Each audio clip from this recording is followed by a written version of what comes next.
Dawson Ryder here. Welcome to my review for episode 29 of Gozyuger. So, this I thought was actually a pretty good episode by Gozyuger standard. It had some interesting things going on. It set up something interesting for next week. I'll be curious to see how long they hold a new status quo, probably not very long.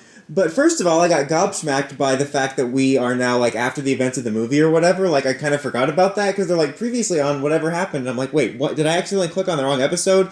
It gave me that feeling of when you're streaming something or whatever, and you accidentally click an episode ahead. And then I was like, did I get quantum leaped into next week? What happened? And then I'm like, oh yeah, the movie. Because the main stuff revolves around Ryuugi being worried about the events of the movie, seeing, the mortality of Tegasword, and kind of shaking his confidence. And then they tie that into the story of the week, where the monster of the week thing is, hospitality, and the number one battle can't be defeated by the others because they're not as good as hospitality as Ryuugi is, and they need him, and then he eventually steps up to the occasion. And, I think I've come to accept that, for the most part, Gozyuger's silliness isn't for me. I was really on board at the beginning because I was having so much fun with how unexpected everything was, and I kind of liked how zany it was, but I wish it was more balanced. I was thinking a lot recently about Hurricaneger and Abaranger, obviously very different styles, and they didn't have the number one battles type of thing, which I do appreciate the concept of the conflict being different than just your standard, rinse and repeat formula.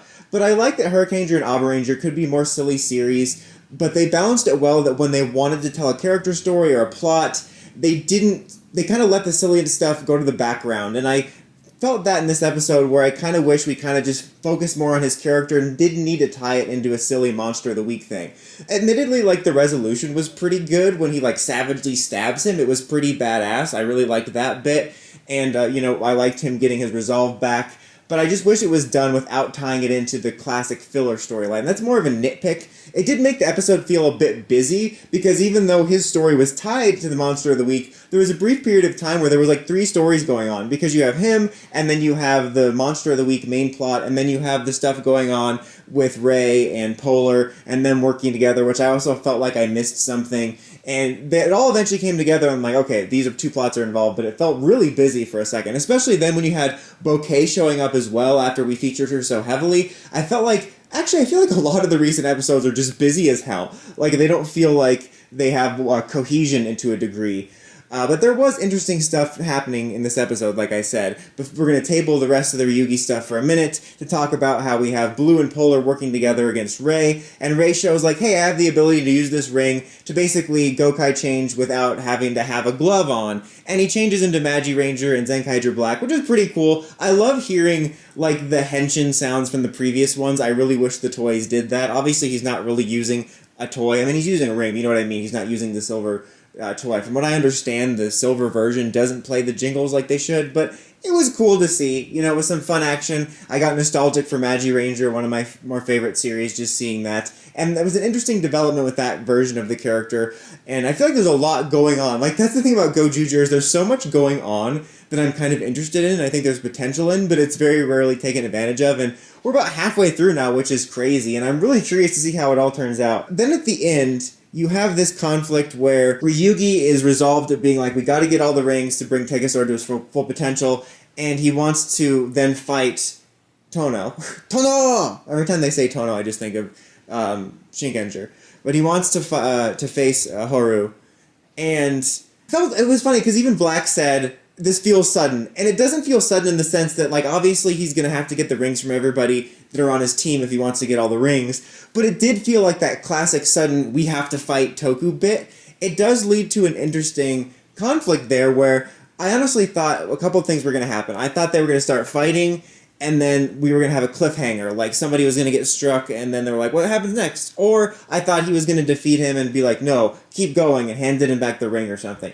But he lost, and he's like, well, it doesn't matter if I win, so long as somebody wins and saves Tegasword or whatever. And I like that resolution for his character. It actually does feel in character. And I'm glad it didn't become a single-minded, no, I have to be against you all now. He's like, well, so long as, my god gets revived.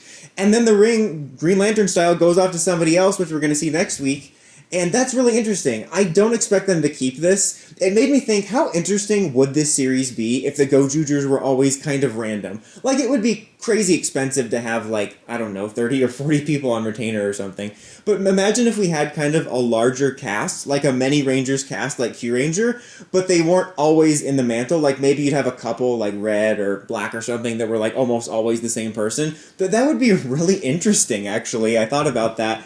But I just can't imagine they'll keep this status quo. I mean, obviously, overall, we know Ryuugi's not going anywhere long term. But this would be something interesting to have whoever the hell this guy is be yellow for a while. And obviously, you could still keep Ryuugi as a main member of the cast. And I thought that was interesting, but I don't think that they're going to keep it, because I couldn't help but think back when Haru was like, I'm leaving. And then next week he's like, guess who's back? I'm like, you've been gone 20 minutes. We didn't even know you left. So that's I'm like pre-disappointed by it, but I was admittedly interested by the stuff going on here, and it just made me think about so many cool ideas. I'm like, how cool would this be if we had random Gozyugers? And then I also couldn't help but think, this concept is brought up multiple times, of course, of like, they're eventually going to have to fight each other, very Ryuugi coded. And that's something they could be doing so much more with.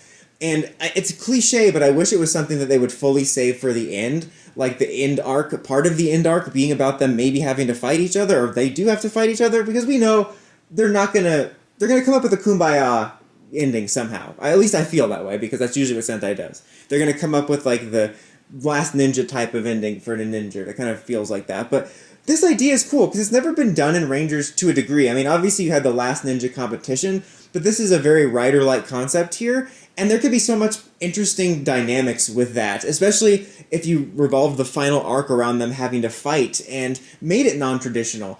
And I wish that I felt the bond between the characters more, because I was thinking during this fight, I'm like, during this fight right now, and also later when they might have to fight themselves, I don't feel the impact. Like, imagine if the Gav cast was in a similar storyline, just thinking about how I do feel the connection between those characters and care about those characters and their connection. And if they had to fight, I would be locked in, like, what's going to happen? But these guys, I'm like, I don't really care. You could wipe each other out. It'd be fine. We'll move on to the next Sentai. So, I don't know.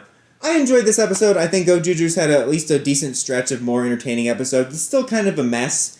I'm still disappointed. I do find it just funny that trying to go into this series with a more positive attitude didn't result in what I wanted, which is what happened in the first episode, which was just me really being excited by it. Like, that first episode was what I wanted in terms of, like, my outlook on the series through these reviews, which is just being pumped at the anniversary stuff and investing in it. But instead, it just resulted in me being disappointed instead of mad. Like, I feel if I was going into this series with my usual mindset, I would be like, stupid anniversary stuff, blah, blah, blah. It should have been its own movie, and just mad. But here I'm just like, I'm just not mad at you, son. I'm just disappointed. You have so much potential. I wish you'd live up to it. But I'm just really curious to see where this series ends. Like, obviously we know the storyline and the storylines going on, but I also feel like everything's so haphazard. I feel like we're not going in a straight line. And I don't mean that like I don't want it to be, I want it to be cliche, but I feel like I don't know where we're going. Like, I can't even predict what the end game's like, because I don't know what their game is, I don't know. We'll have to see. What did you guys think of the episode? Let me know in the comments as always. Until next time, Dawson Ryder, signing out.